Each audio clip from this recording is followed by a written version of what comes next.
Patty కైన్మెన్ అనే భక్తురాలు సాయిబాబా విగ్రహాలతో మందిరాన్ని నిర్మించింది. నిత్యం సాయిబాబాకు పూజలు చేస్తున్నారు.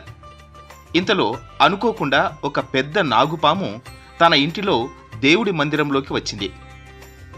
సత్యసాయిబాబా విగ్రహం మెడకు చుట్టుకుని విగ్రహాన్ని ముద్దాడుతూ కనిపించింది. కొద్దిసేపటి తరువాత ఆమె ఈ విషయాన్ని గమనించారు. ఈ అద్భుతాన్ని చూసి ఆశ్చర్యపోయారు. వెంటనే ఇరుగు పొరుగున ఉంటున్న వారిని పిలిచి ఈ విషయం చెప్పింది.